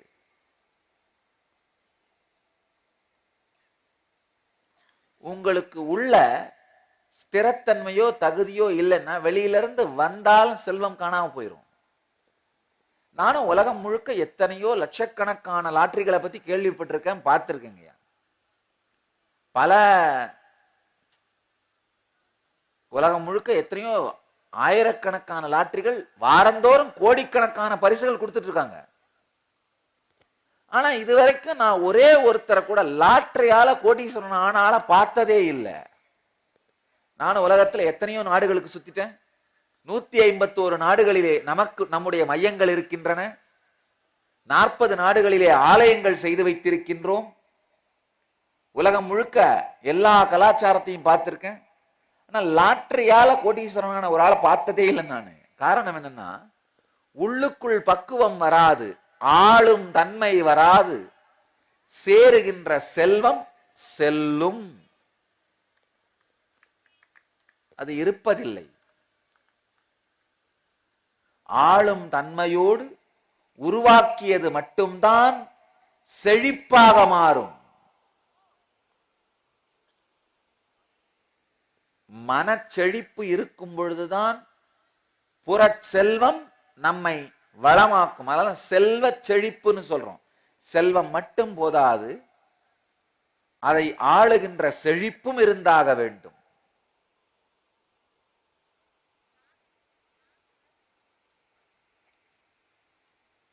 நம்ம எல்லாருக்குள்ளேயுமேங்கயா பணத்து மேல ஆசை இருக்கு, ஆனா அதை அடையிற வழியான உழைப்பு மேல ஆசை இருக்கிறது இல்ல.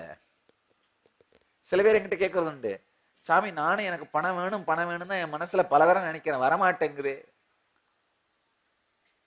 இது எப்படின்னா, ரிசல்ட் மேல ஆசை இருக்கும், அதை அடையறதுக்காக செய்ய வேண்டிய செயல்கள் மீது ஸ்ரத்தை இருக்காது. செயல்கள் மீது ஸ்ரத்தை வரும் பொழுது மட்டும்தான் நம்முடைய நோக்கம் பூரணமடைகின்றது, வாழ்க்கை பூரணமடைகின்றது.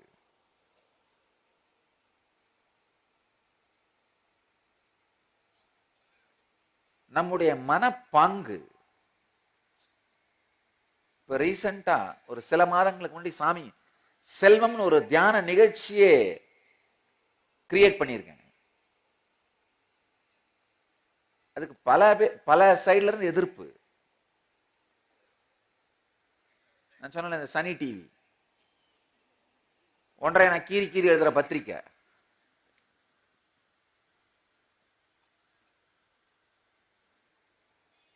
என்னன்னா நான் சொன்ன யார் எதிர்ப்பெல்லாம் நாம கவலைப்பட்டோம்ப்பா, விடப்பா, வேலையை கவனிக்கலாம். இதுனா செல்வத்தை பத்தி சாமியார் சொல்லி தராரு. உருவாக்குறத பத்தி சொல்றதுக்கு அவங்களுக்கு தெரியாதுங்க, அவங்களுக்கு கொள்ளையடிக்கிறத பத்தி தான் தெரியும். கொள்ளையடிக்கிறது எப்படின்னா கேளுங்க, அவங்க கிளாஸ் எடுப்பாங்க. உருவாக்குறது எப்படின்னு கேட்டா சாமி சொல்றேன். முறையாக செல்வத்தை உருவாக்குறதே ஒரு மனப்பதிவு தாங்கய்யா. நீங்கெல்லாம் பாத்தீங்கன்னா எப்படி உங்க உடம்புக்கு இன்சென்சிட்டிவா இருக்கீங்களோ, உங்க மனசுக்கு இன்சென்சிட்டிவா இருக்கீங்களோ, அதே மாதிரி உங்க செல்வத்துக்கு இன்சென்சிட்டிவா இருக்கீங்க. என்ன நமக்கு வேணும்னு தெரியறது இல்ல. ஒருத்தர் பென்ஸ் கார் வாங்கியிருக்காருன்னா அவருக்கு அது ஒரு தேவையா இருக்கும், வாங்கிட்டாரு. நமக்கு அது தேவையான்னு நாம யோசிக்கிறதே இல்லை. இருக்கிற பணத்தை மொத்தத்தையும் பென்ஸ் கார்ல இன்வெஸ்ட் பண்றது. அப்புறம் என்ன பண்றது? அதை தொடச்சிட்டு இருக்கிறது. துடைக்கிறதுக்கு ஆள் இல்லாதனால.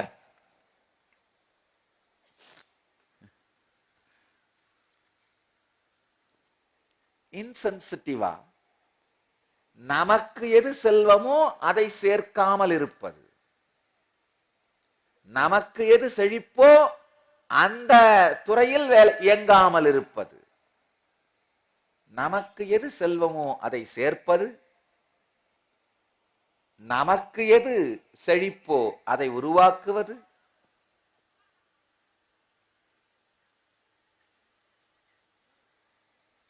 நமக்கு எது தேவையோ அதை நம் பாகமாக மாற்றிக்கொள்வது செல்வம். பெரிய கொடுமை, முக்கியமா இந்தியாவில் நடந்த கொடுமை, ஆன்மீகமும் செல்வமும் ரெண்டும் வேறு வேறு இரு துருவங்கள்ன்ற ஒரு பாடம் நமக்கு போதிக்கப்பட்டு விட்டது. அது ஒரு பெரிய கொடுமைங்க. உண்மையில் ஆன்மீக வாழ்க்கை செல்வத்துக்கு எதிரானதல்ல, கொள்ளையடிப்பதற்கு எதிரானது, உருவாக்குவதற்கு எதிரானது அல்ல.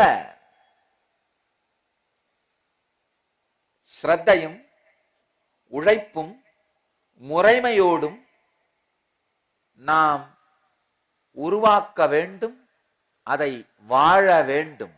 இதுதான் வாழ்க்கையின் போக்கு. நல்லா புரிஞ்சுங்க. வாழ்க்கையில் நீங்க எதையாவது சம்பாரிச்சுட்டே இருப்பீங்க.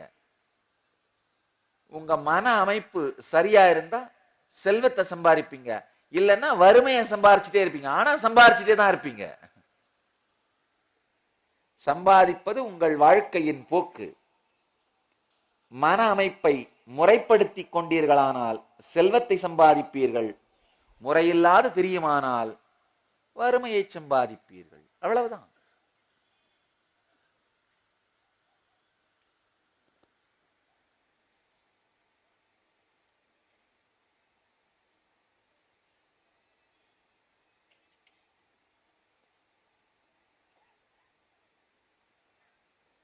வாழ்க்கையின் நிறைத்தன்மை, வாழ்க்கையின் நிறைத்தன்மை தான் செல்வங்கய்யா. நம்முடைய வாழ்க்கையோட நோக்கம் என்ன, அதற்கு என்ன தேவை, இதை ஒருங்கிணைத்துக் கொள்வதுதான் செல்வம்.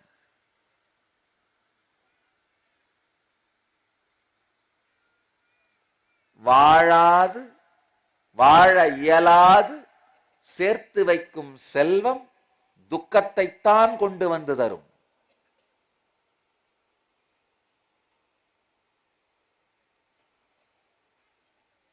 சேர்ப்பது தவறில்லை, காரணமின்றி சேர்ப்பது தவறு. காரணத்தோடும் முறையோடும் தெளிவான சிந்தையோடும் உருவாக்கப்படும் செல்வம் சரியானது, சேர்க்கப்பட வேண்டும். அதுதான் உண்மை.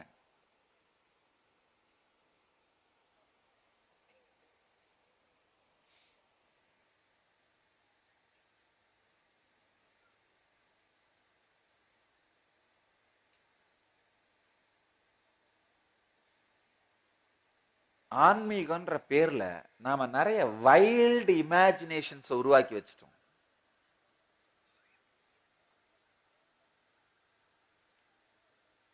வைல்டு இமேஜினேஷன்ஸ்னா காட்டுத்தனமான யோசனைகள். இன்னைக்கு யாரு நான் இந்த சீட்ல உட்கார்ந்து இருக்கிறத கிண்டல் பண்றாங்களோ, இது தங்க சிம்மாசனம் இல்லைங்கய்யா, தங்க பெயிண்ட் அடிச்ச சிம்மாசனங்கய்யா. இன்னைக்கு யாரு ஆனா இது தங்க சிம்மாசனம் சொல்லி என்ன அவதூறு பண்றாங்களோ, அதே மூடர்கள் தான் ரமண மகர்ஷி வாழ்ந்தப்போ அவர் ஒரு சோஃபால ஒரு பெட்டை போட்டு தலாணி வச்சு உட்கார்ந்ததை கிண்டல் பண்ணிட்டு இருந்தார்கள். அவருடைய புத்தகங்களை படிக்கும்போது தெரியுது, அந்த நேரத்தில் அவருக்கும் பல தொந்தரவு கொடுத்திருக்காங்க. என்ன என்ன சாமியார் இவர், இவ்வளவு பெரிய பெட்டை போட்டு இத்தனை சோஃபா வச்சு இத்தனை தலாணி வச்சு உட்கார்ந்துட்டு இருக்காரு. நினைச்சேன், அடப்பாவிகளா, இருக்கும்போது எல்லாமே இப்படித்தான் பண்ணுவாங்க போல. இருக்கும் பொழுது கல்லால் அடித்து, போன பிறகு கல்லால் சிலை வைத்து தங்கத்தால் சொறிவது, இது மனித இயற்கைங்கய்யா. அவரும் இருக்கும் பொழுது இந்த பாடுதான் படித்திருக்கிறார்கள். உண்மையில் இதெல்லாம் நான் கொடுக்கிற ஒரு ஸ்டேட்மெண்ட்டுங்க. எதுக்காகன்னா, செல்வத்தை உருவாக்குவதும் அதை முறையாக வாழ்வதும் ஆன்மீகத்திற்கு எதிரானது அல்லன்னு உங்களுக்கு சொல்றதுக்காக நான் கொடுக்கிற ஸ்டேட்மெண்ட் தான் இந்த ஆசனம் எல்லாம். அது மட்டுமல்ல, இந்த சிறப்புகள் எல்லாமே சொல்லப்படுகின்ற கருத்துக்கு செய்கின்ற சிறப்பு, செய்யப்படுகிற சிறப்பு. நான் ரெப்ரசன்ட் பண்ற ஐடியாலஜி அதுக்கு செய்யப்படுகிறது. சக்தி வாய்ந்த மகா ருத்ரஹோமம் மற்றும் ருத்ராபிஷேகம். ருத்ரர் என்றால் பாவங்களிலிருந்தும் துக்கங்களிலிருந்தும் விடுவிப்பவர் என்று பொருள். சிவபெருமானே ருத்ரர் எனப்படும் புதுப்பிக்கும் கடவுளாக அருளுகின்றார். வேதங்களின் மத்தியில் இந்த ருத்ரம் அமைந்துள்ளது. பஞ்சபூதங்களில் ஒன்று அக்னி. அந்த அக்னியின் மூலம் இறைவனை வழிபடுவது ஹோமம் எனப்படுகிறது. புதுப்பிக்கும் கடவுளான ருத்ரரை பிரார்த்தித்து ருத்ரஹோமம் செய்யப்பட்டது. பல்வேறு சித்த மூலிகைகளை கொண்டு செய்யப்படும் ஹோமத்தின் இந்த காற்றை சுவாசிப்பவர்களுக்கு நோய்களை குணப்படுத்தி ஆரோக்கியத்தை அளிக்கிறது. ருத்ரஹோமத்தின் தொடர்ச்சியாக ருத்ராபிஷேகம். சக்தி வாய்ந்த ருத்ர மந்திரங்களை ஓதிக்கொண்டே ஸ்ரீ நித்யானந்தேஸ்வரருக்கு புனித அபிஷேக பொருட்களால் அபிஷேகம் செய்து வழிபடுவதே ருத்ராபிஷேகம். ஒரு வாழும் ஞானியால் செய்யப்படும் சக்தி வாய்ந்த ருத்ராபிஷேகத்திற்கு நம்முடைய நேர்மறையான பிரார்த்தனைகளை நிறைவேற்றும் சக்தி உண்டு.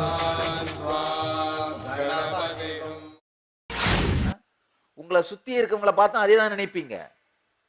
காலையில் இது மூஞ்சில முடிச்சிட்டோன்னா உருப்பிட்டா மாதிரி தான்.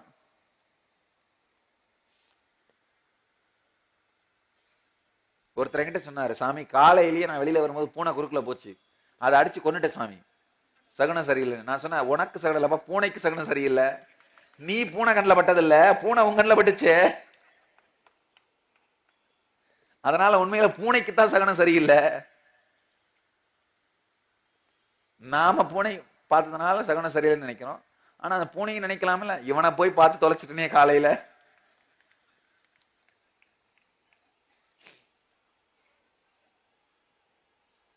உறவுகள் அப்படிங்கிறதே நீங்கள் உங்களை பற்றி வைத்திருக்கும் கருத்துக்களை மற்றவர்கள் மீது போர்த்தி பார்ப்பது, சேர்த்து பார்ப்பதுதான்.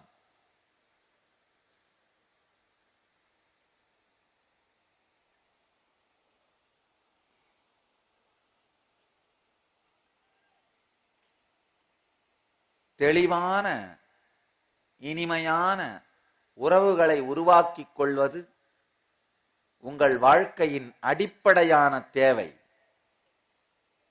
சரியான, நம்பகமான, தெளிவான, முறையான உறவுகள் சாராது வாழ்க்கையில் உயர்வு அமைவதில்லை.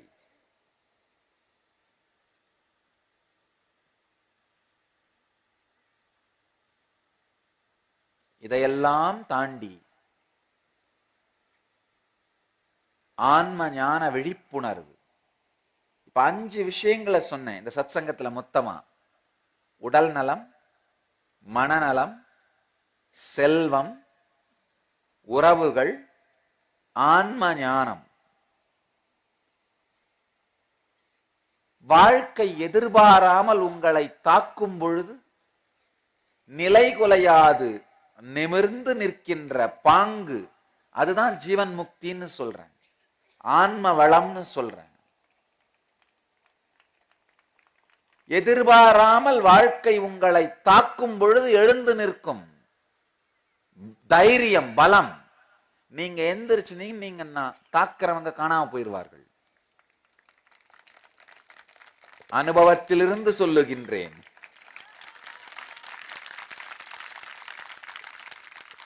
நான் திருப்பி தாக்கவே ஆரம்பிக்கலங்கய்யா. சும்மா உசுப்பி விட்டு எந்திரிச்சு கர்ச்சீவில உடம்ப தொடச்சிட்டு நின்னுதான் பாக்குறேன். யாரா அப்படின்னு நிமிந்து பார்த்தேன், அவ்வளவுதான், ஆளை காணோம்.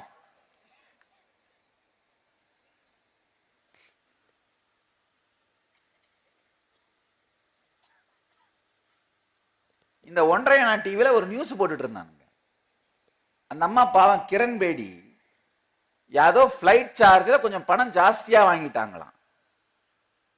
அதுவும் ஆக்சுவலா அவங்களுக்கு போல சோசியல் சர்வீஸ், அவங்களுடைய பொது நல நிதிக்குத்தான் போயிருக்கு. அதைய போட்டு போட்டு காமிச்சிட்டு இருந்தானுங்க. அடப்பாவிகளா, பிளைட் சார்ஜ்ல ஏதோ சில ஆயிரத்தை வாங்கிட்டாங்களாம், அதை போட்டு போட்டு காமிக்கிறாங்களே.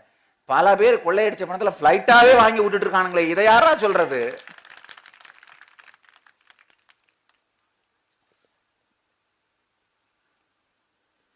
கொள்ளையடிச்சு பிளைட்டாவே வாங்கி விட்டுட்டு இருக்கானுங்க. இதையெல்லாம் யாரும் கேட்க மாட்டேங்கிறாங்க.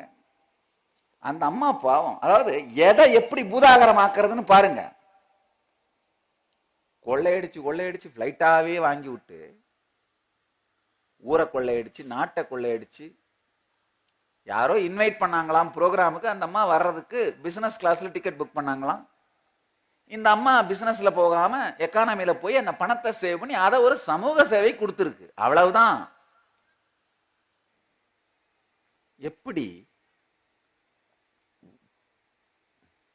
ஊடகத்துறையில சர்வாதிகார பலத்தை உருவாக்கி கொண்டு நாட்டையே ரவுடிசம் செய்து இந்த ராட்சசர்கள் ஆண்டு கொண்டிருந்தார்கள். எப்படி சீனால அந்த ஆள்ற ஒரு 10 பேர் நினைக்கிற நியூஸ் மட்டும்தான் மக்களுக்கு ரீச் ஆகும், மற்ற எந்த நியூஸும் ரீச் ஆகாது. மக்கள் இருட்டிலேயே இருக்க வேண்டியதுதான்.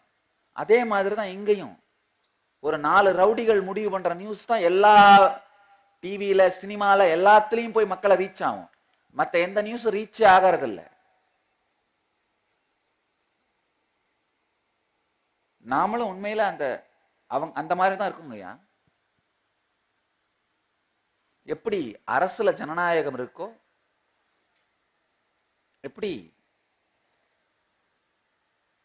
ஒவ்வொரு துறையிலும் ஜனநாயகம் இருக்கோ, ஊடகத்துறையிலும் ஜனநாயகம் வேண்டும், எல்லோருக்கும் வாய்ப்பு வேண்டும். சில ரவுடிங்க யாரையுமே வாழ விடாது செய்த அட்டூழியம். அதனாலதான் என்ன, யாரோ ஒரு அம்மா ஃபிளைட் சார்ஜ் கொஞ்சம் எக்ஸ்ட்ரா வாங்கினதை போட்டு போட்டு காமிச்சிட்டு இருக்கானுங்கள்.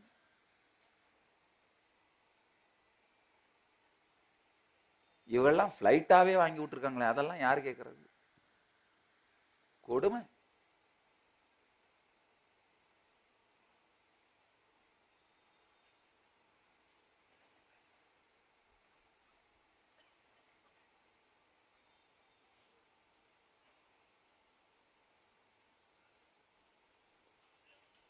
எப்பேற்பட்ட வாழ்க்கையின் போக்கிலும் எப்பேற்பட்ட தாக்குதலிலும் சாயாது சரியாது எழுந்து நிற்கும் சக்திதான் ஆன்ம பலம். எழுந்து நின்று இந்த இயக்கத்தை நடத்துவதன் மூலமாக நான் உங்கள் எல்லோருக்கும் சொல்லுகின்ற செய்தி என்னன்னா, பணபலம், படைபலம், ஊடக பலம், அரசியல் பலம், ரவுடி பலம், இது அத்துணை பலமும் சேர்ந்தாலும் கூட ஆன்மீக பலத்தின் ஒரு சிறு துளியை கூட அசைக்க முடியாது என்பதை நிரூபித்திருக்கிறேன்.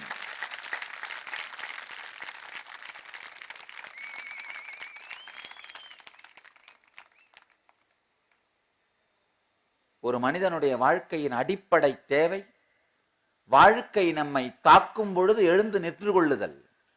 அது பல சூழ்நிலையில பல பேருக்கு வரலாம். சில பேருக்கு என்ன, திடீர்னு வியாபாரத்தில் நஷ்டம் வந்து வியாபாரம் காணாம போயிடுறது, வாழ்க்கை தாக்குறதா இருக்கலாம். சில பேருக்கு நீங்க ரொம்ப இனிமையாக நெருக்கமாக வாழ்ந்த உங்களுடைய மனைவி இறப்பது, அல்லது கணவன் இறப்பது, இல்ல குடும்பத்தில் ஏதோ நடக்கிற ஒரு மிகப்பெரிய பிளவு, இதெல்லாம் தான் நாம் எதிர்பார்க்காமல் வாழ்க்கை நம்மை தாக்குவது. அந்த நேரத்தில் நிலைகுலையாமல் மீண்டும் எழுந்து நிற்பதுதான் ஆன்ம பலம்னு சொல்றேன். இந்த ஐந்தும் தான், இந்த ஐந்தையும் மக்களுக்கு அளிப்பதுதான், ஜாதி மத இன பேதமின்றி மக்களுக்கு கொண்டு சேர்ப்பதுதான் என் இயக்கத்தின் நோக்கம். இதற்காகத்தான் எல்லா விதமான யோக நிகழ்ச்சிகளையும், தியான நிகழ்ச்சிகளையும், சத்சங்கங்களையும், புத்தகங்களையும், பதிப்பகத்தையும் அனைத்தையும் நடத்துகிறோம். எங்களுடைய இயக்கத்தின் நோக்கத்தை ஒரே ஒரு சத்சங்கத்தில் தெளிவாக வரையறுத்து விட்டேன். இதுக்காக தான் இத்தனை ஆலயங்கள், இத்தனை ஆசிரமங்கள், இத்தனை பள்ளிகள், இத்தனை மருத்துவமனைகள்,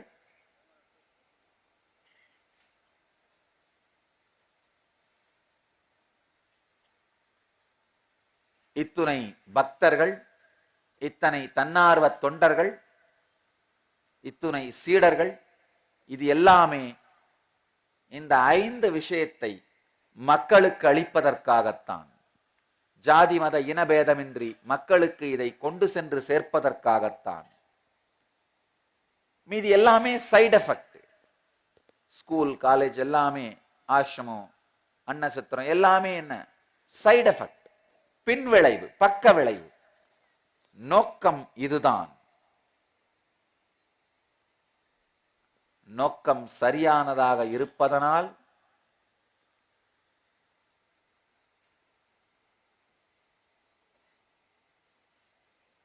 முன்னோக்கி தொடர்ந்து முன்னேறிக்கொண்டே இருப்போம்.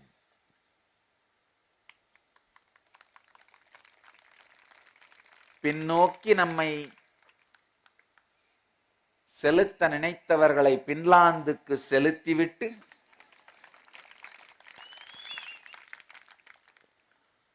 முன்னோக்கி செல்வதையே முழுமையாய் நடத்துவோம். மீண்டும் விழித்தெழுங்கள் அன்பர்களே, பக்தர்களே, சீடர்களே, எனதினிய தமிழுலகமே, மீண்டும் விழித்தெழு.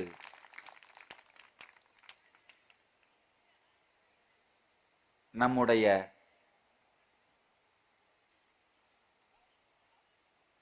இயக்கத்தின் நோக்கம் முழுமையடையட்டும்.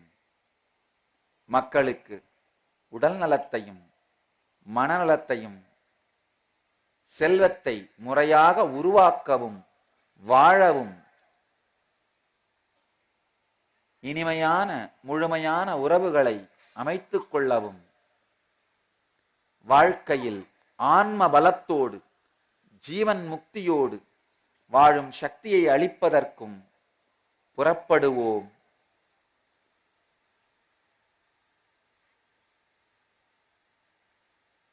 இந்த பிரச்சனையெல்லாம் வந்தப்போ ஒருத்தர்கிட்ட கேட்டாரு, சாமி உங்களுக்கு பயமா இல்லையான்னு. நான் சொன்னேன், இதுவரைக்கும் நான் உலகத்துக்கு கெட்டது பண்ணது இல்லை, உலகம் எனக்கு கெட்டது பண்றதுக்கும் விடமாட்டேன். நான் துக்கம் கொடுத்ததும் இல்லை, துக்கத்தை கொடுக்கவும் விடமாட்டேன் அப்படிங்கிற தெளிவோடு இருக்கின்றேன். பக்தர்களே, இதே தெளிவோடு புறப்படுங்கள். நாம் உலகத்திற்கு துக்கம் கொடுக்காதவரை நமக்கு உலகம் துக்கம் கொடுக்க இயலாது, கொடுக்கவும் விடக்கூடாது.